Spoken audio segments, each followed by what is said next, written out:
Hoje nós queremos trabalhar com os irmãos o pecado da omissão.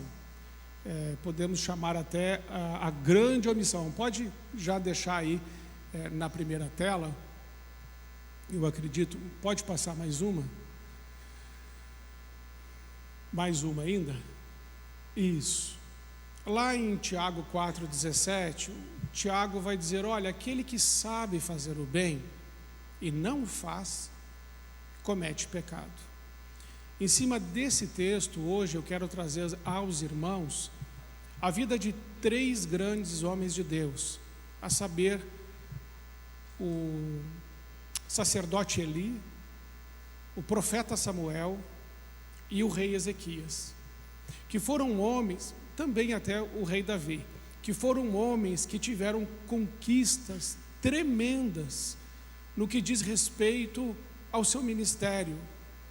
Podemos até fazer uma ponte com os nossos dias, homens que têm muito sucesso na sua vida profissional, naquilo que precisam realizar, fazer, mas os homens que citei fracassaram, e fracassaram de uma forma muito grande na paternidade. Eram gigantes do portão para fora, mas eram anões do portão para dentro. E nos importa mais do portão para dentro do que do portão para fora. Nos importa mais o pai que você é do que o profissional que você representa ser na nossa sociedade, ou a contribuição social que você dá. Ela é menos importante do que a sua paternidade. E esses homens todos se omitiram em sua paternidade. E eu quero mostrar para você que a omissão é muito sutil. Ela é fácil de a gente maquiar, disfarçar, criar uma narrativa, para justificar a nossa omissão, porque afinal de contas eu tenho tanta conta para pagar, eu tenho que dar conta de tanta coisa, e aí ainda tenho que chegar em casa e ouvir mulher, ouvir filho, ouvir família e dar resposta. Isso está muito difícil. Então são as narrativas que criamos, as desculpas que damos para justificar o pecado da omissão. É sabido, que no Brasil nós já passamos há muito tempo, há muito mais de 10 anos, do número de 30% das crianças que não têm o nome do pai na certidão de nascimento. Há muito tempo já isso acontece. Eu acredito que a gente deva estar indo para a casa dos 40% já. Então a orfandade, a falta de paternidade no Brasil tem sido muito forte. Não é à toa, não é à toa que a Alemanha, por exemplo, vem abrindo as portas para os jovens brasileiros, a fim de facilitando a entrada dos nossos jovens na Alemanha para cuidar dos idosos lá. E isso é um fator muito preocupante. Outros jovens também sonhando, e aí existem sonhos que estão dentro do propósito de Deus, está tudo bem, mas existem outros sonhando como fuga, ir para os Estados Unidos ou outro lugar, saindo então de suas casas e buscando oportunidades no exterior. E eu penso que talvez esteja faltando um pai ali para dizer para esses filhos que eles são responsáveis pelo país em que nasceram,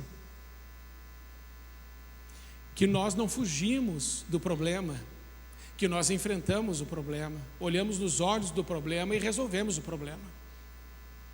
Então a omissão, ela pode ser muito bem construída para justificá-la em nossas vidas. E ali você tem, o apóstolo Tiago dando esse alerta, que ela é consciência sem ação. Então a omissão nunca vai ser um pecado que eu estou cometendo porque eu não sabia. Não, sabia sim. O que às vezes a gente faz é dar um jeito, dar o nosso jeito para não fazer o que precisa ser feito. Pode passar mais um? ali nós temos o quê? Que a omissão ainda, além de tudo, vai anular os dons.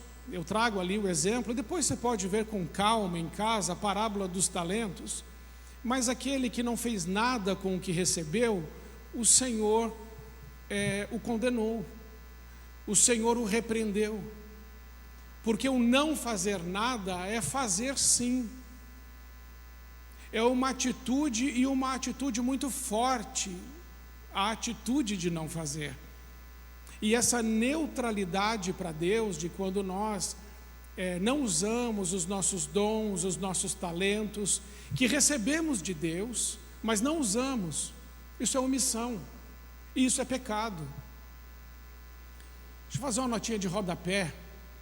O dom, para quem não sabe, ele é dado pelo Espírito Santo a todo aquele que crê no nome de Jesus. Porque João capítulo 1, verso 12 diz que todos aqueles que creram, deu-lhes o poder de serem chamados filhos de Deus. E 1 Coríntios, capítulo 6, verso 19, me ajuda aí, Carlos, se eu estiver errado, vai dizer que nós somos templo do Espírito Santo de Deus, casa de Deus e habitação do Altíssimo. Então, se nós somos filhos e templo, aonde o Espírito Santo habita, ali também estão os dons. E o dom é uma capacitação que você recebeu do Espírito Santo para promover a glória de Jesus. Todos nós temos dons, todos os que cremos. E o seu dom, o primeiro lugar de usar o dom não é fora de casa. O primeiro lugar de usar o seu dom é dentro de casa, para abençoar a vida da sua família, para glorificar a Deus, para abençoar a vida do seu cônjuge, e se você tem filhos, os seus filhos. E se você não tem filhos, aqueles que quem você influencia fortemente, também são seus filhos. Então, para que serve o dom? Para glorificar o nome de Deus, é uma capacitação. Você sabe o dom que tem? Ah, pastor, eu tenho o dom de guardar dinheiro. Não, isso é munhequice. Coitada da sua mulher. Eu tenho o dom de programar viagem de férias. Não tem nada a ver. Dom vai promover a glória de Deus. O dom é para exaltar, erguer, glorificar o nome de Jesus. E como é que a gente descobre o nosso dom? Ah, pastor, eu tenho uma ideia. Eu vou fazer o teste de dons. Irmãos, não adianta nada teste de dons. Nadinha. Sabe como é que você descobre o seu dom? Trabalhando para Deus. E sabe quem é que vai dizer que você tem um dom? A pessoa que está perto de você. Ela vai dizer assim: você já reparou como você fala bem, como você ensina bem, como você serve bem, como você canta bem, como... É o seu vizinho, é a pessoa que está próxima de você que vai reconhecer o dom que você tem quando você estiver trabalhando para Deus.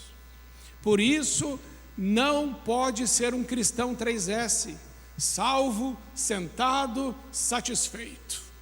Estou só pela volta. Não, irmão, isso aí é sabor crente. E o Senhor não tem filho, sabor filho. Tudo é filho, mas tem que ser filho de verdade. Amém ou não amém? Pode passar mais um.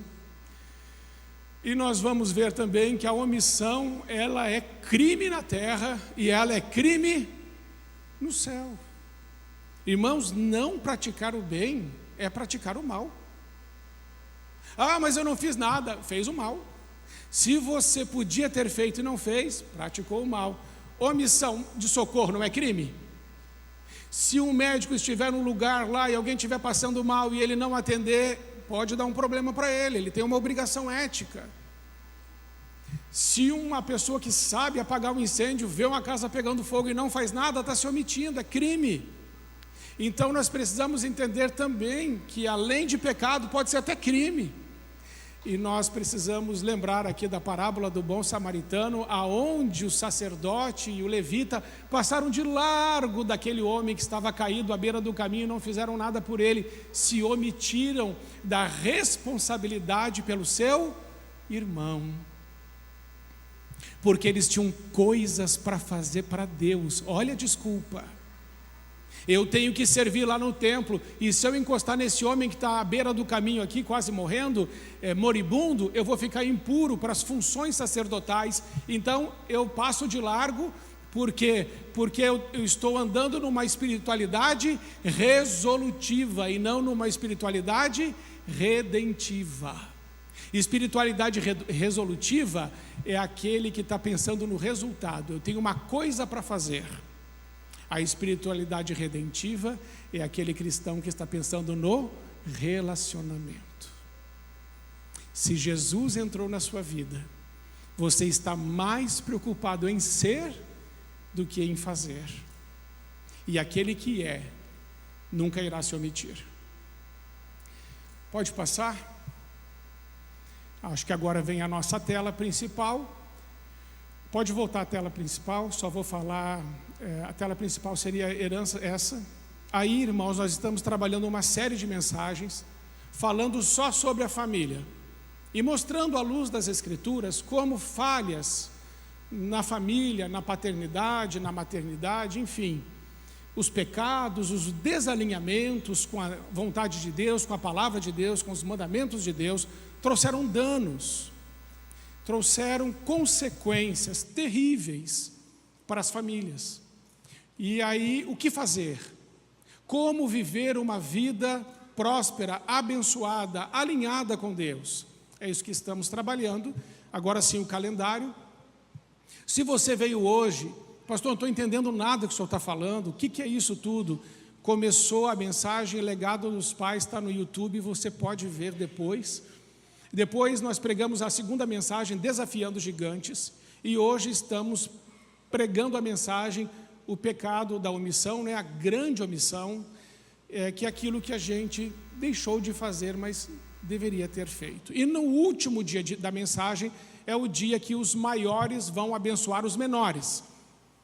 Os pais abençoarão aqui, numa cerimônia religiosa, que tem dia, tem hora, local, testemunha e celebrante, marca um antes e um depois. A cerimônia funciona para isso, para fechamento de ciclo social, emocional e espiritual, e para estabelecer um novo céu sobre as futuras gerações.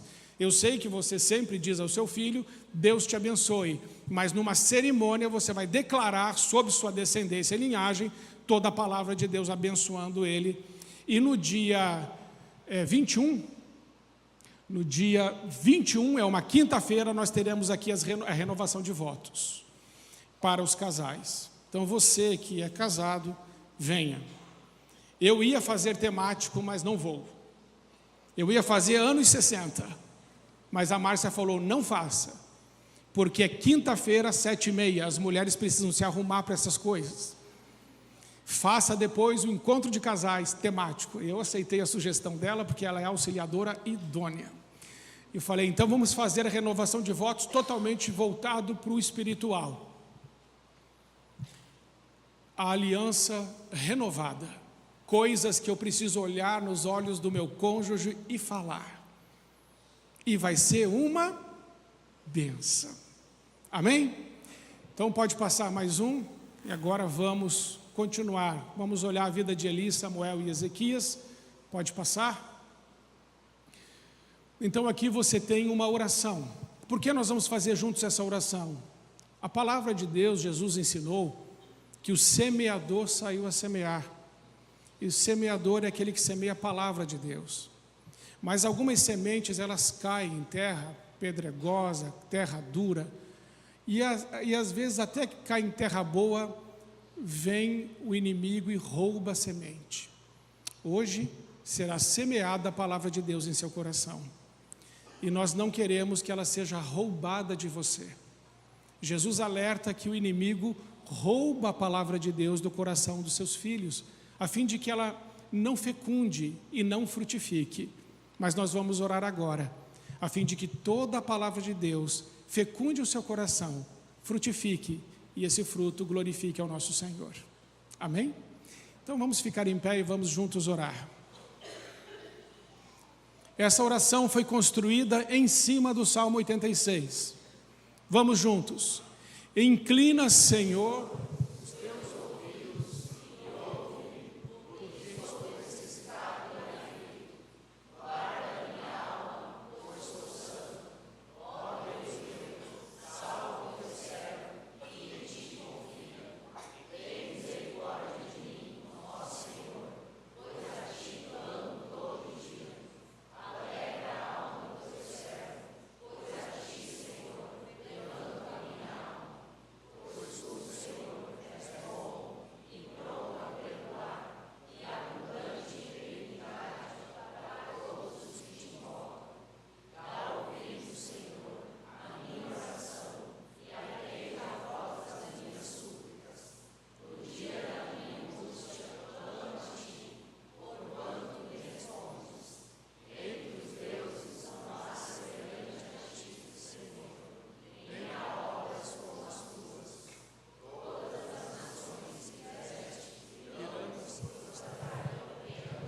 glorificarei o teu nome para sempre.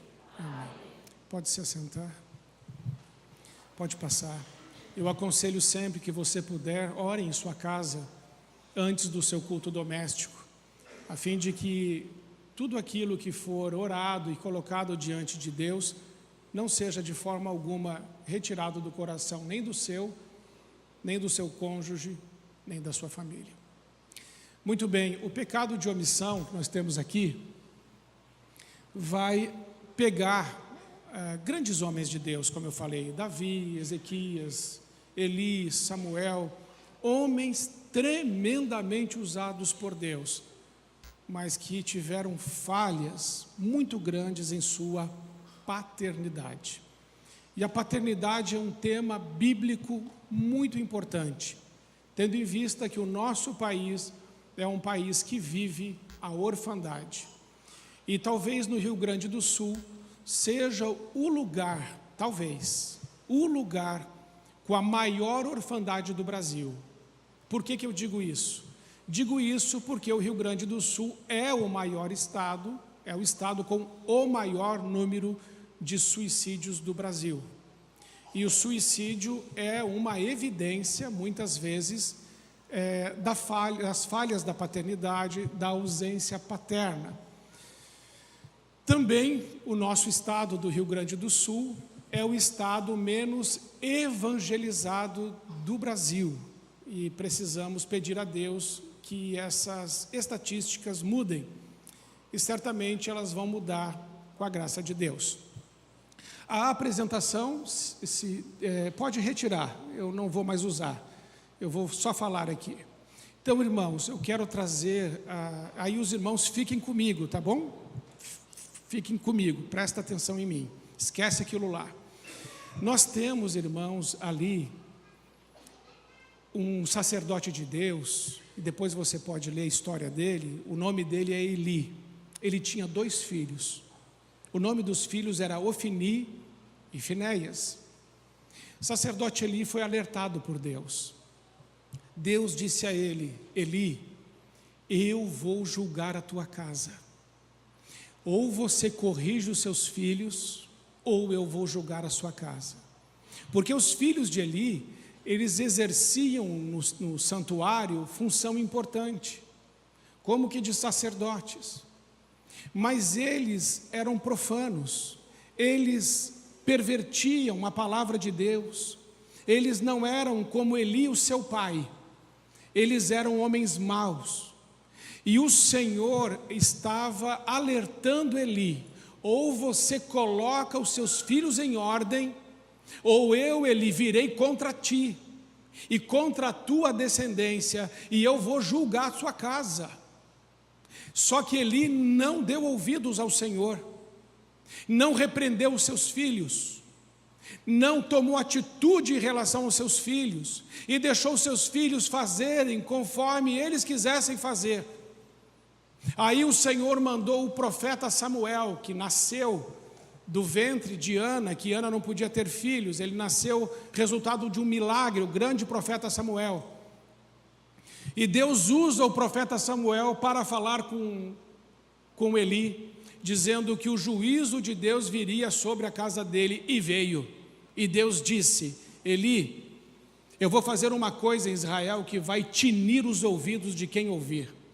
No mesmo dia, eu vou matar os teus 2 filhos, o Ofni e o Finéias. E outra coisa, Eli, a tua descendência eu vou lançar fora como se lança o esterco. E você não vai mais me servir. Longe de mim, diz o Senhor, longe de mim tal coisa, Eli, que você e a tua descendência me sirvam. Antes, os teus filhos, Eli, que você tiver, a tua descendência, morrerá na flor da idade, e os que sobreviverem vão sobreviver para mendigar. Quem disse isso? Deus disse. Por que Deus disse? Porque Ele já tinha avisado.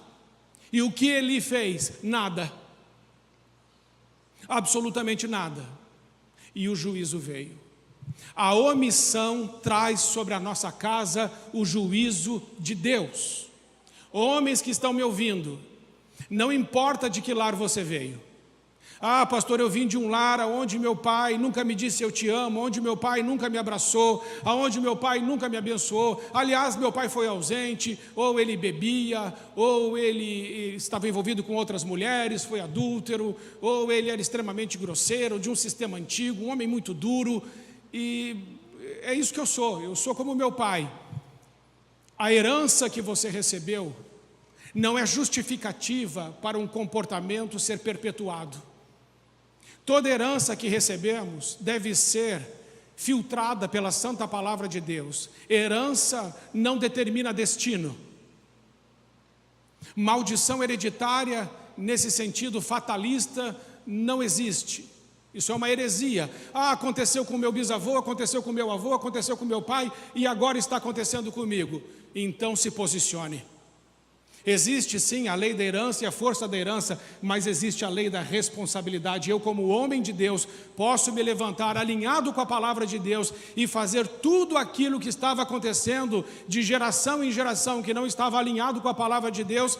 Eu mesmo posso fazer isso parar em obediência à palavra de Deus e alinhamento da minha vida com a santa palavra de Deus, assumindo então a minha responsabilidade como homem, como filho, como pai, como avô, aonde Deus me colocou. Amém? Eli não fez isso. E aí veio o juízo de Deus. E algumas pessoas procuram as igrejas e os líderes religiosos dizendo: ah, é o diabo. O diabo é que está contra a minha vida e contra a minha casa. Talvez não. Talvez seja Deus. E aí temos um problema. Porque o diabo agindo, Deus é poderoso. O diabo agindo, eu mesmo posso repreendê-lo, porque Jesus disse que me deu poder e autoridade para eu pisar serpentes, escorpiões e todo o poder do inimigo sem que nada me cause dano algum. Então isso eu resolvo. Agora, se é Deus contra mim, como foi contra Eli, como eu vou resolver? Porque se Deus é por nós, quem será contra nós? Mas se Deus for contra nós, quem será por nós? A quem vamos clamar?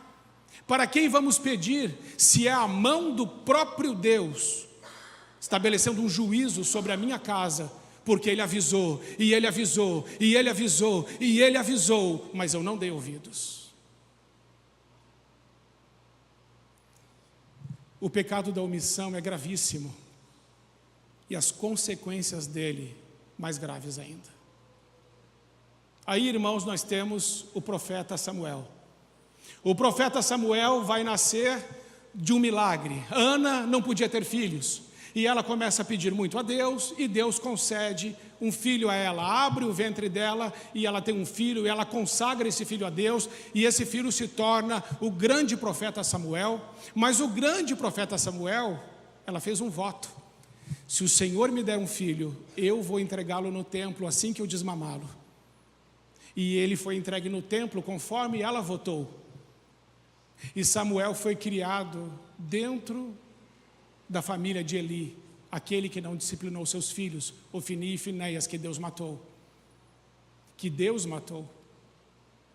Aí agora o profeta Samuel está lá, olhando toda aquela dinâmica familiar. E Deus usa o profeta Samuel dentro da casa de Eli para alertar Eli do que ele iria fazer. E a palavra de Deus vai dizer que Samuel tem um ministério imaculado. Sabe o que é um ministério imaculado? É você chegar ao final da sua vida e dizer assim: apontem para mim, para o meu ministério, tem alguma coisa de errada? A alguém eu ofendi, a alguém eu roubei, a alguém eu torci a justiça, a alguém em algum momento eu fui injusto. E todos os anciãos de Israel disseram a Samuel: Samuel, não temos nada contra você. O seu ministério foi imaculado. Mas Samuel, você já está velho, e você não pode continuar. E você tem 2 filhos, Joel e Abias. Só que os seus filhos, Samuel, eles são homens perversos, que torcem a palavra, que não são justos, que mentem, que roubam, homens que não têm integridade. Você, Samuel, foi uma bênção na nossa nação, mas os teus filhos não são. E por isso agora, Samuel, nós não queremos mais a teocracia. Nós queremos, diz o povo de Deus, um rei como as outras nações. Nós queremos agora a monarquia. Dá-nos um rei, porque aqui dentro do povo não tem ninguém que possa te substituir. Irmãos, isso é um grave problema. E é um problema que está na Bíblia. Não há preparo para a futura geração. Samuel teve um ministério top, mas perdeu seus 2 filhos. O que adianta? Eu te pergunto, o que adianta? O que adianta? Se o sucesso está na sucessão, e o sucesso acabou em mim, que fracasso eu sou. Posso ter até reconhecimento dos homens, mas quando eu olho para a minha vida, percebo que fracassei grandemente. Quando não disciplino os meus filhos, não ensino os meus filhos, me omito da minha função sacerdotal de pai. Porque pai é sacerdote em casa. E está na Bíblia, 1 Pedro 2,9, vós sois o sacerdócio real. E o que é ser sacerdote em casa? É levar a sua família diante de Deus. Esse é o primeiro dever de um pai. Pega a família dele, Senhor, aqui é minha família. Está aqui. Tem alguma coisa, Senhor, que não te agrada? Estão aqui os meus filhos. Nós não temos filhos perfeitos, mas é esperado de nós que se eles errarem, eles serão confrontados. Não é sobre perfeição, e não é sobre legalismo, é sobre paternidade. A Bíblia diz, Deus disciplina quem ama e açoita a quem tem por filho. Limite é amor. Um pai que não se omite da sua função paternal de sacerdote, não ama seus filhos. O homem também tem a função profética. O que é isso? É trazer a palavra de Deus para dentro da sua casa. E dizer, essa casa aqui, esta casa, ela anda de acordo com a lei de Deus, com os estatutos de Deus, com a ética cristã, com a moral cristã, e qualquer um desta casa que desobedecer às leis de Deus, que infringir os mandamentos de Deus, nesta casa vai se ver comigo. Esse é o pai responsável. Ele não justifica os pecados dos filhos. Ele não passa pano. Ele não faz vista grossa. Ele se levanta como um homem de Deus e ele coloca a sua casa em ordem, segundo a palavra de Deus. Porque você, pai, eu vou passar. Mas o que é que nós estamos deixando para frente?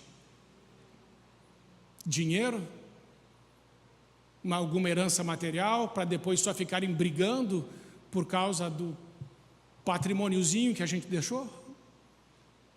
Ou estamos imprimindo na futura geração o caráter de Deus?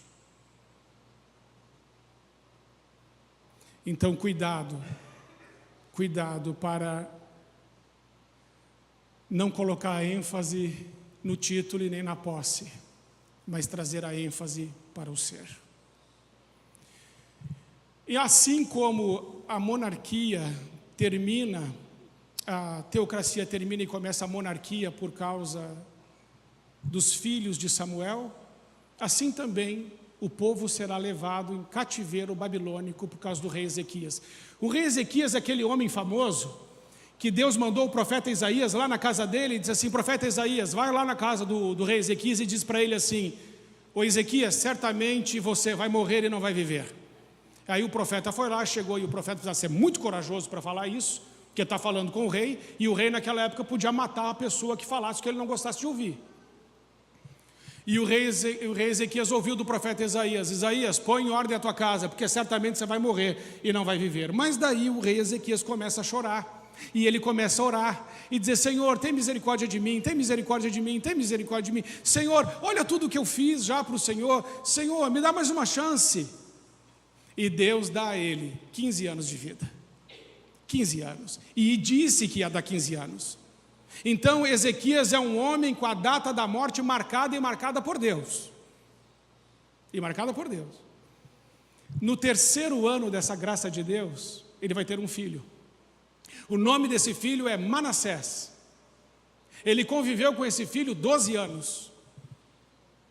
Manassés, segundo as Escrituras, foi o pior rei de Israel, o pior. Um homem que recebeu 15 anos de vida, não foi capaz de entregar os seus últimos 12 anos para ensinar ao seu filho a andar nos santos e retos caminhos de Deus. Antes foi egoísta e só se preocupou com ele mesmo. Ele se omitiu da sua função. E a Bíblia vai dizer, Deus diz, por causa de Manassés, filho de Ezequias, eu estou agora trazendo o cativeiro para todo o povo de Israel, porque esse é o pior que teve. Quando Deus te abençoar, honre a Deus. Quando Deus te der uma chance, aproveite essa chance.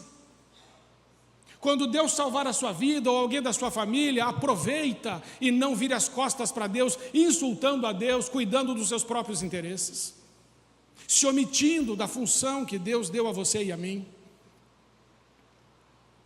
O pecado dentro de casa se desdobra sobre a nação. O pecado de Eli, que se desdobrou em Samuel, trouxe a monarquia, o povo rejeitando o Senhor como líder. O pecado de Ezequias trouxe o juízo de Deus sobre todo Israel. A Babilônia agora levará os filhos de Israel cativos. Assim como a Alemanha tem levado os nossos jovens cativos, assim como a América, os Estados Unidos têm levado os nossos jovens cativos. Porque o Trump não tem problema nenhum com imigrante, ele só tem problema com pobre. Se você for inteligente, ele te dá uma bolsa lá em Harvard. Mas nós precisamos ensinar os nossos filhos que eles são responsáveis pelo lugar que eles estão. E que se Deus tiver um plano, eles podem ir. Mas não abrindo mão da responsabilidade de fazer o que um homem de Deus deve fazer. Amém? Se houve omissão na sua casa, e Deus te trouxe aqui hoje, Ele trouxe para te dizer isso, que a partir de você, essa omissão não continua. Que a partir de você, a coisa vai mudar. E vai ser não mais do jeito do homem, mas do jeito de Deus. Porque eu e você não temos força para fazer o que precisamos fazer. Não temos força e nem vida para enxergarmos as futuras gerações, mas Ele tem. Precisamos voltar aos pés do Senhor e pedir perdão por tanta omissão. E pedir perdão por tanta narrativa bem construída, que justifica, que explica, que argumenta, mas que não muda. Você já viu gente assim? Ele explica, justifica e argumenta, mas e a mudança? A mudança não vem.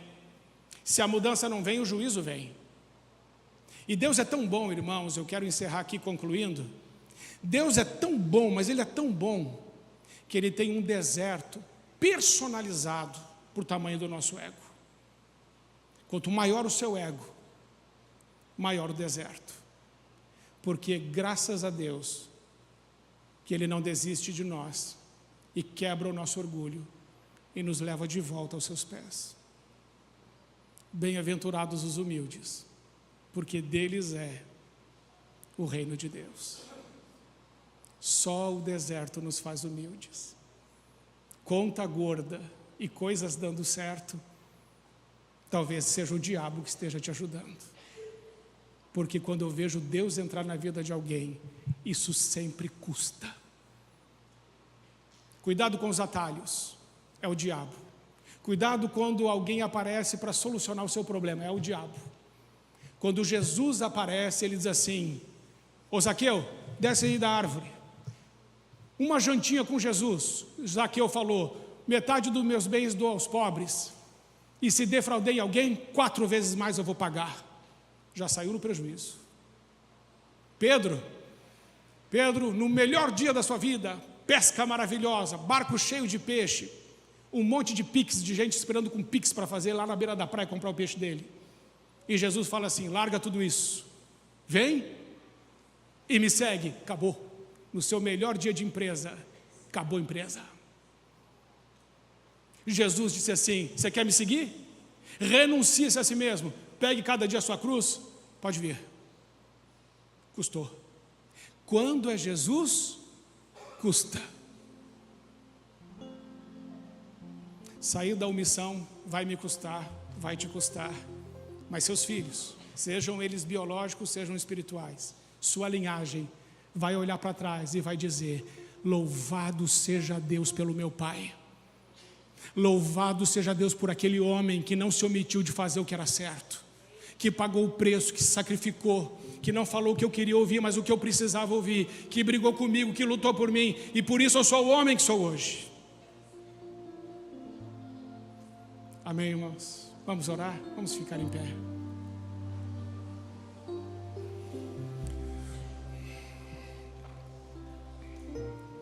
Senhor Jesus, nós queremos pedir nessa manhã perdão. Perdão porque muitas vezes o alvo das nossas orações são as coisas que queremos ter e queremos fazer. O alvo das nossas orações está sempre em resultados que nós queremos alcançar. Nossa espiritualidade, Senhor, tem se mostrado tão resolutiva.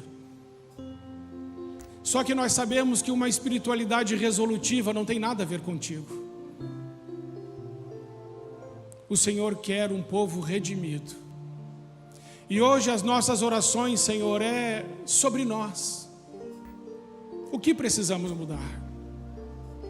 Quais atitudes nós precisamos tomar? Quais narrativas construímos para justificar ações que estão totalmente desalinhadas com a Tua Santa Palavra? Nessa manhã pedimos ao Senhor: levanta-nos como homens fortes, no meio de uma geração, talvez de meninos. Faz de novo, Senhor, um povo de homens fortes e corajosos, Senhor. Homens fortes. Que as mulheres possam voltar a sentir a segurança de ter um homem de Deus ao seu lado, que está pronto a morrer por ela a qualquer momento. Certamente um lar assim tem filhos seguros. Ajuda-nos, Senhor, a alinhar a nossa vida com a Tua. Livra-nos de uma vida de religiosidade, de ir na igreja porque aprendemos que temos que ir na igreja e esquecemos que precisamos ser igreja. Espírito Santo, muito obrigado, porque o Senhor nos dá poder para sermos testemunhas, mais do que para darmos testemunho. Ajuda-nos a ser pessoas mais parecidas contigo. E perdoa-nos, Senhor, nossas omissões. Desconstrói nossas justificativas e lança por terra nossas defesas. Que a Tua palavra encontre em nós terra boa nessa manhã. Que ela fecunde e frutifique. E então glorifique o Teu grande nome. Obrigado pela vida do Miguel e do Benício, que certamente crescerão como esses homens que não se omitem, mas serão conhecidos como homens fortes e corajosos, e avançarão e conquistarão tudo o que o Senhor tem para eles. Que seja assim também com nossa casa, nossa família e toda a nossa linhagem, em nome de Jesus.